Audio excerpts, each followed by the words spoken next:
কি করে কি রে অস্থির বাসনা বাড়াইছে কি করে কি রান্না করে দেখে বাসনাতে ভাই থাকি পাইলাম না ভাই আমি কি করে ইয়াল্লা কি করেন ভাই কি করেন আপনি ভাই খিচুড়ি রান্না করতেছি ভাই। ইয়াল্লা বাসনাতে বাস্তব একতলা থেকে এইখানে ছয়তলা আসছি আমি বাসনাতে কি করে এত আরে যে গরম ভাই ডিম্বু না ও কেরম হয়েছে ভাই? অস্থির হইছে অস্থির দাঁত রইলো তোমার। গাইস আপনারাই বলে দেন কিরকম হইছে দাওয়াত রইলো তোমার। অস্থির খিচুড়ি তো মনে করো হেভি টেস্ট হয়েছে। আল্লাহ দাওয়াত দিতে হয় আমি একতলা থেকে এনে আইছি ছয়তলায় বাসনা শক্তি শক্তি এত বাসনা বাড়াইছে আমি বললা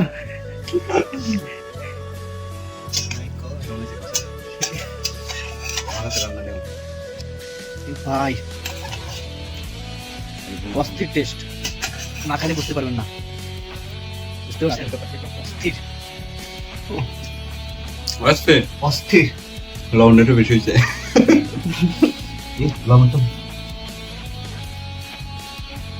সেই হয়েছে গাইস যা বলে বোঝাতে পারবো না আপনারা না খালে বুঝবেন না কমপ্লিট এসেছে ঠিক আছে ওর হাতের রান্নার সব স্বাদ হয়েছে। কি করে বউ কি রান্না করে আমরা ছেলেরা সবই পারি ঠিক আছে অস্থির